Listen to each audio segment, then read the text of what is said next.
Hello दोस्तों, नमस्कार। आज लेकर आए हैं एक हिंदी का पद्य है जो परीक्षा की दृष्टि से महत्वपूर्ण है। इसके जो संपादक हैं आचार्य रामचंद्र शुक्ल हैं और इसके जो सूरदास का यह वर्णन किया गया है।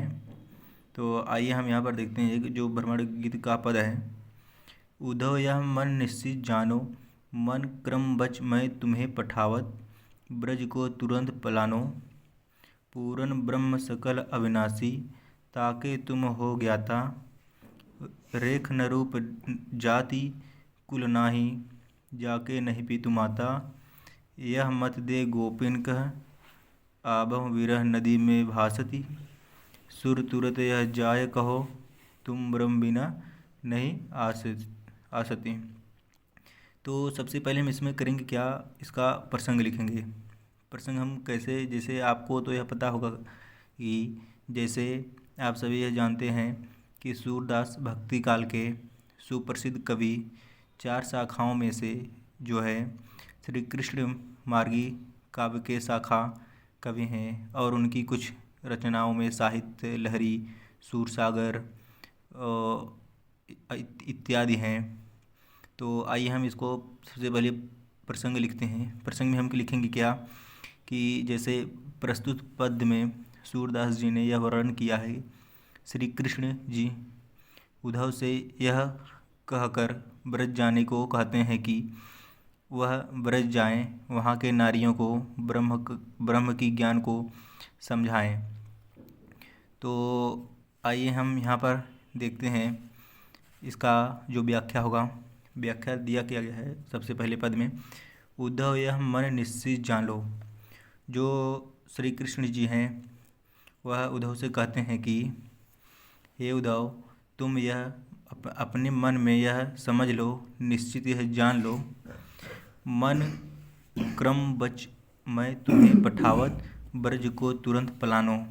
जो मैं तुम्हें मन से, कर्म से और वचन से मैं तुम्हें तुरंत पठावत मतलब भेजता हूँ ब्रज जाने को, पूर्ण ब्रह्म सकल अविनाशी, ताके तुम हो ज्ञाता।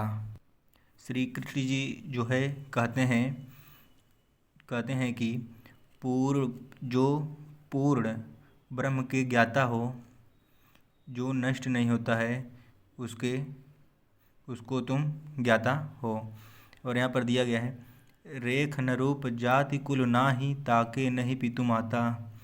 ना ही उनके रेखा है, ना ही कोई रूप है, ना ही जाति कोई है, ना ही कोई कुल है, किसी के वंश के हैं, पता नहीं है, ना ही उनके पिता और माता का पता है। और यहाँ पर दिया गया है, यह मत दे गोपी कह, आबहु विरह नदी में भासती।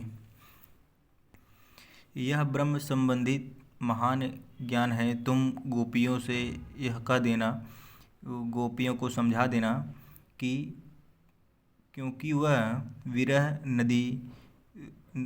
नदी में डूब रही हैं और व्याकुल हो रही हैं। सूर तुरत यह जाय कहो, तुम ब्रह्म बिना नहीं आसती।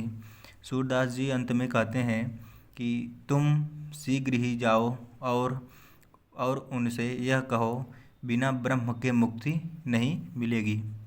धन्यवाद।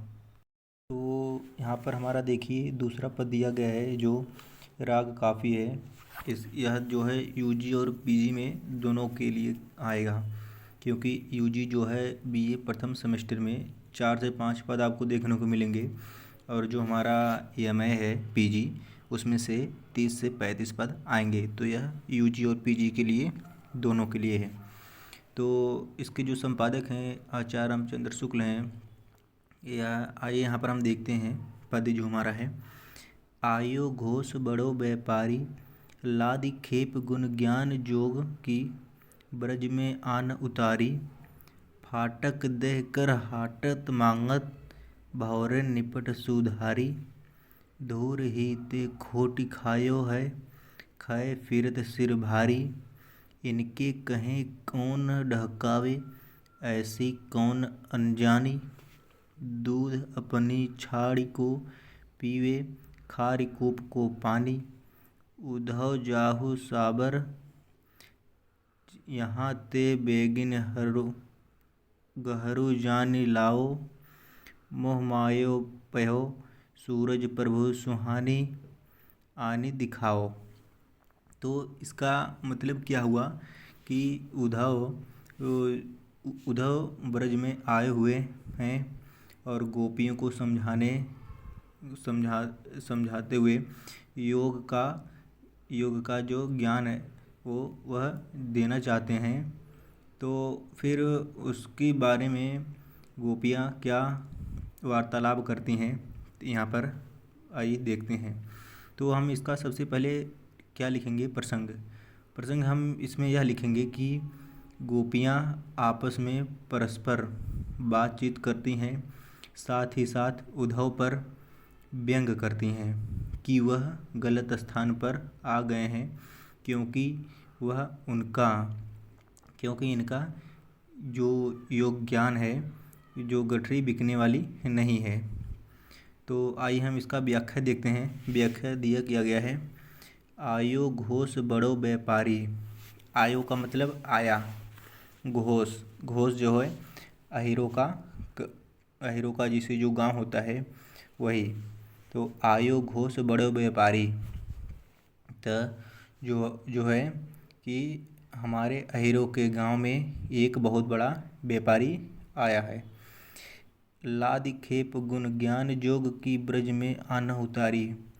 वह जो उनका माल का बोझ है, ज्ञान रूपी भरा जो हुआ है, वह ब्रज में आकर उतार दिए हैं। फाटक देह कर हाटत मांगत भौरे निपट सुधारी। इसका अर्थ क्या हुआ कि यहाँ पर जो फाटक का अर्थ है, फाटक का अर्थ भूसा समझ लो। इसे फाटक का अर्थ है भूसा और हाटक का मतलब बहुमूल्य वस्तु। तो गोपियाँ कहती क्या हैं कि हम लोगों को भोला समझ लिए हैं जो उद्धव हैं। तो यहाँ पर देखिए, फाटक देकर हाटत मांगत भौरे निपट सुधारी। तो वह जो निरर्थक वस्तु है, निरर्थक वस्तु को स्वर्ण के समान, किसके समान, स्वर्ण के समान बहुमूल्य जो हमारे कृष्ण हैं उन्हें मांगता है और हमको निरर्थक वस्तु दे जाते हैं। तो यहाँ पर देखिए, धुरही ते खोटी खायो लय फिरत सिर भारी।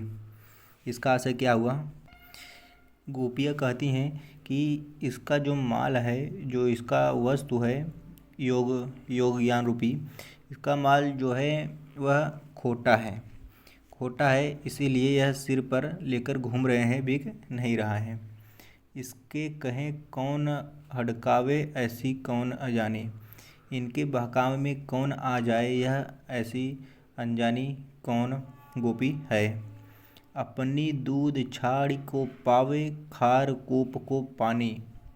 अपने घर के दूध को छोड़कर खारे पानी कुएं के पानी को कौन पीना चाहता है। उद्धव जाहु सबार यहाँ ते बेगी गहर जानी लाओ।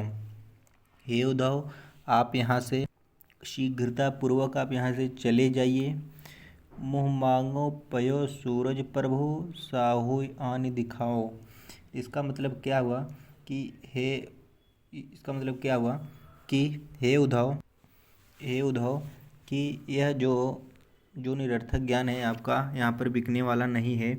आप हमारे श्री कृष्ण जी के प्रभु के दर्शन करा दीजिए, आपको मैं मुँह मांगे आपको इनाम दूंगा।